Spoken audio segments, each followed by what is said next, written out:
अस्सलाम वालेकुम students. Last topic जो हमने पढ़ा था ह्यूमन रेस्पिरेटरी सिस्टम का, वो हम लोगों ने एयर पैसेज वे स्टार्ट किया था, जिसमें हम लोग 3 पार्ट्स पढ़ चुके थे। नज़ल कैविटी, लैरिंक्स और फेरिंक्स। सबसे पहले नज़ल कैविटी है, नॉस्ट्रिल्स हैं। नज़ल कैविटी की वर्किंग हमने पढ़ ली थी कि वो ट्रैपिंग और डस्ट पार्टिकल्स की ट्रैपिंग और जो एयर है उसको वार्म करती है या according to body temperature adjust करती है। फिर उसके बाद फेरिंग्स का काम मैंने बताया था आपको, और सेकंड हमारा लास्ट पे हमारे पास लैरिंग्स था, और लैरिंग्स की ओपनिंग ऑफ ट्रैकिया थी, और इसका और साथ इसको हमने नाम दिया था वॉइस बॉक्स। कि क्या होता है, वॉइस बॉक्स है जहाँ पे वॉइस प्रोड्यूस होती है, यहाँ पे साउंड प्रोड्यूस होती है। और मैंने आपको 2 इम्पोर्टेंट क्वेश्चन बताए थे लैरिंग्स के रिलेटेड कि हाउ साउंड इज़ प्रोड्यूस्ड और how speech is produced. Very very important short questions है। आज हम लोगों ने डिस्कस करना है what is trachea and bronchi, bronchioles and alveoli। तो सबसे पहले हमारे पास ट्रैकिया है। ट्रैकिया को हम लोग डिस्कस करते हैं कि ट्रैकिया है क्या। ट्रैकिया को हम लोग विंड पाइप भी कहते हैं, also known as wind pipe. आप लोग अगर अपनी गर्दन पे हाथ लगाएं तो जो सबसे पहले आपको ये हार्ड सी फील हो रही है, जिसमें कार्टिलेज भी आपको फील होगा, ये हमारा क्या है, विंड पाइप है। और इसकी लेंथ कितनी होती है, ये ऑलमोस्ट 12 सेंटीमीटर लॉन्ग होता है, आपकी चेस्ट में जाके एंड हो जाता है। स्टार्ट हो रहा है लैरिंक्स से और यहाँ कहाँ तक रहा है, चेस्ट के अंदर। चेस्ट के अंदर एंटर होने के बाद ये डिवाइड हो जाता है अपने 2 पार्ट्स के अंदर, मतलब कि स्ट्रेट लाइन है पहले आपकी चेस्ट में, और जैसे ही चेस्ट में एंटर होगा तो ये अपने 2 पार्ट्स में डिवाइड हो जाएगा और दोनों लंग्स की तरफ वो पार्ट्स जाएंगे। तो ये मेन हमारे पास क्या है, ट्रैकिया है। और जब ये डिवाइड हुआ है तो ये 2 जो इसके ट्यूब्स बनी है उसे आप लोग क्या कहते हैं, ब्रोंकाई। और ये दोनों ब्रोंकाई किधर जाती हैं, एक लेफ्ट लंग में और एक राइट लंग में। तो ट्रैकिया डिवाइड कहाँ पे होता है, एंड कहाँ पे हो रहा है, ब्रोंकाई पे। जब ब्रोंकाई की फॉर्मेशन हो जाएगी तो हमारे पास वो ब्रोंकाई बन जाएगी, ट्रैकिया नहीं रहेगा।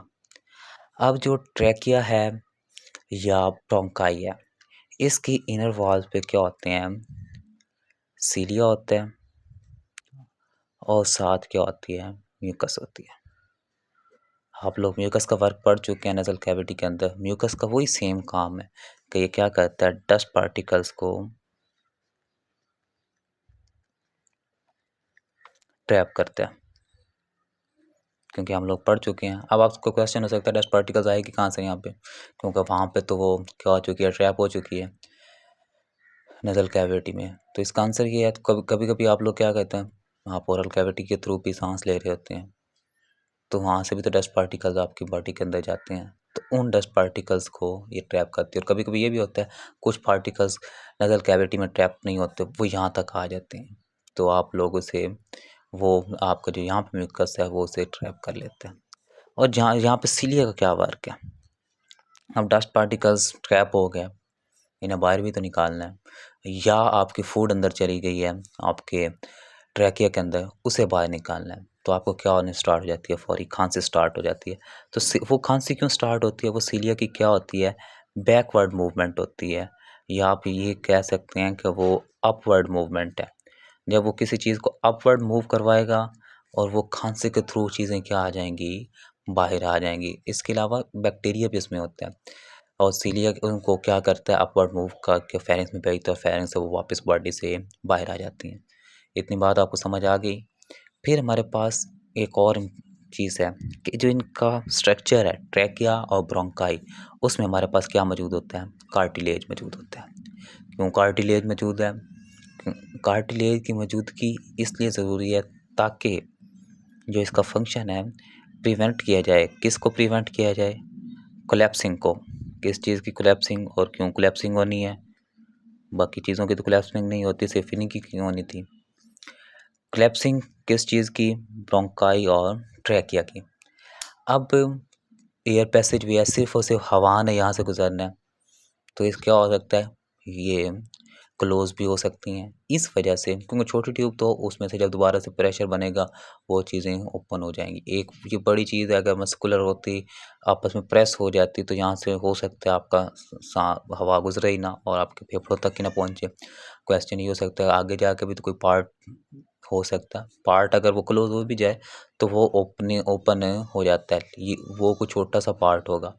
लेकिन ये क्या है, एक लार्ज पार्ट है। अगर यही बंद हो जाए, ब्रोंकाई बंद हो जाए या ट्रैकिया बंद हो जाए तो आपकी हवा फेफड़ों तक पहुँचेगी ही नहीं और अल्टीमेटली क्या हो जाएगी, डेथ हो जाएगी।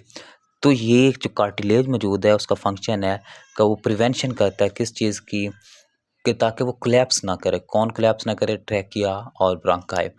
और इसमें जब कार्टिलेज के टाइप हैं वो किस शेप में होते हैं? ट्रैकिया के अंदर ये सी शेप होगा, मतलब बिल्कुल क्लोज रिंग लाइक स्ट्रक्चर नहीं होगा, बल्कि एक साइड से थोड़ा-सा ये कम होगा। मतलब उसमें स्पेस होगी, सब मसल्स होंगे। मसल्स आपस में इसको जॉइन करवा रहे होंगे। और साथ जो दूसरा हमारे पास है ब्रोंकाई, उसमें वो प्लेट लाइक है, मतलब बिल्कुल क्लोज होंगे, वहाँ पे मसल्स इसको ज्वाइन नहीं करवा रहे। ट्रैकिया का ब्रोंकाई है क्या? ये विंड पाइप है। लेंथ कितनी है? 12 सेंटीमीटर है। और कहाँ पे ट्रैकिया और ब्रोंकाई में डिफरेंस क्या है? मेन ट्रैकिया है, जब ये चेस्ट में इंटर होके डिवाइड होता है तो ब्रोंकाई बना देता है। सिंगल होगा तो इसको आप ब्रोंकस कहेंगे। और इनर वॉल्स इसकी कैसी होती हैं? इसमें सीलिया और म्यूकस होता है। और वो सीलिया और म्यूकस का क्या काम है? डस्ट पार्टिकल्स को ट्रैप करना और उन डस्ट पार्टिकल्स और बैक्टीरिया को मूव बैक करवा देना फेरिंग्स में। और इसमें कार्टिलेज मौजूद होते हैं। कार्टिलेज कैसा होता है? सी शेप होता है ट्रैकिया के अंदर और प्लेट लाइक होता है ब्रोंकाई के अंदर। और इनका काम क्या है? ये प्रिवेंट करता है किस चीज़ को? ताकि कोलैप्सिंग ना हो किसकी? ब्रोंकाई और ट्रैकिया की। कब ना हो? जब इसमें एयर मौजूद नहीं होती, उस वक्त इसकी कोलैप्सिंग ना हो।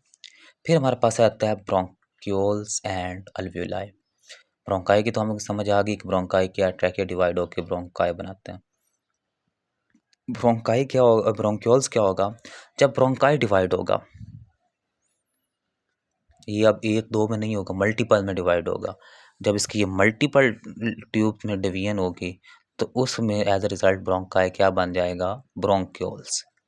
मेन ट्रैकिया था, ट्रैकिया ने डिवाइड होकर क्या बनाया? ब्रोंकाई। ब्रोंकाई डिवाइड होकर क्या बनाएगा? ब्रोंक्यूल्स बनाएगा। अब जैसे-जैसे इनकी डिवीजन बढ़ती जाएगी, मतलब ट्रैकिया से आए थे, ब्रोंकाई बनी थी, ब्रोंकाई से ब्रोंक्यूल्स बने हैं, तो इनमें जो उम, क्या था, हमारे पास कार्टिलेज था, ये क्या होता जाएगा? कम होता जाएगा, डिक्रीज़ होता जाएगा आहिस्ता-आहिस्ता।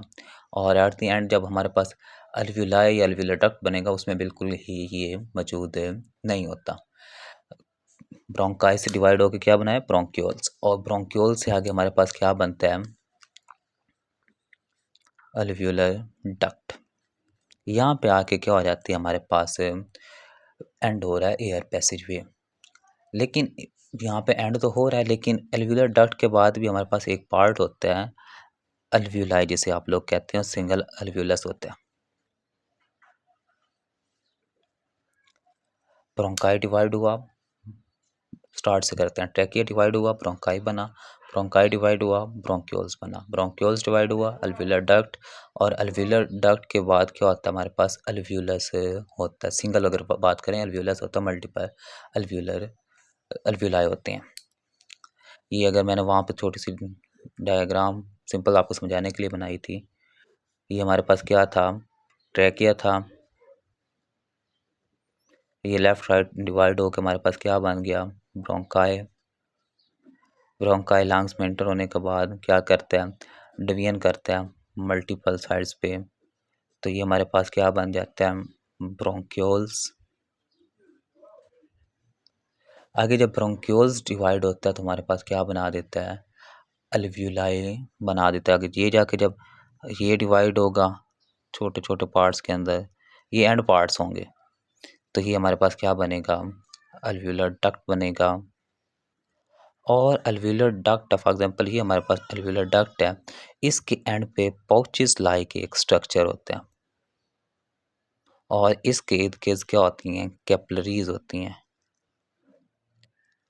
अब हवा कहाँ से आई? जो हमारी नज़ल कैविटी से इंटर हुई थी, वो हवा कहाँ पे तक आती है?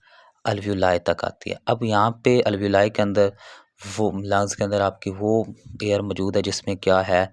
कार्बन डाइऑक्साइड है। और जो बाहर से एयर आई है उसमें क्या है? ऑक्सीजन है। और आपको पता है जहाँ पे भी मूवमेंट होनी होती है वहाँ पे क्या होता है, कैपिलरीज मौजूद होती हैं। अब यहाँ पे कैपिलरीज भी क्या होती हैं, थिन वॉल्स होती हैं, और जो हमारे पास अल्वियोलाई है ये भी क्या होती है, थिन लाइन, थिन से इसकी वॉल होती है। तो इन दोनों की में क्या होता है, एक्सचेंज होता है कार्बन डाइऑक्साइड का और ऑक्सीजन का। कार्बन डाइऑक्साइड किधर आ जाती है, लंग्स के अंदर, और जो हमारे पास ऑक्सीजन है वो लंग्स से किधर आ जाती है, कैपिलरीज के अंदर।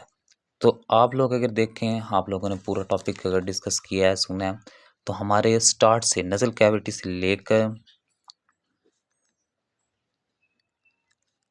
अल्वियोलर डक्ट तक सिर्फ और सिर्फ एयर पैसेज वे था, एयर की ट्रांसपोर्टेशन हुई है, कहीं पे भी गैसियस एक्सचेंज नहीं हुआ।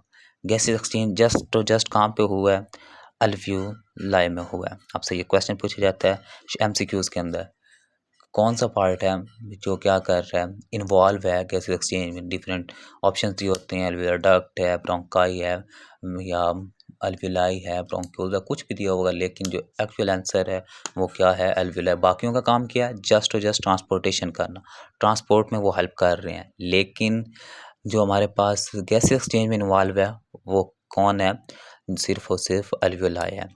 और इसके अलावा एक साइड बॉक्स आपका दिया हुआ है कि जो हमारी चेस्ट वॉल है उसमें कितनी रिब्स मौजूद होती हैं, 12 पेयर्स होती हैं, और रिब्स कितनी हो गई, 24 रिब्स।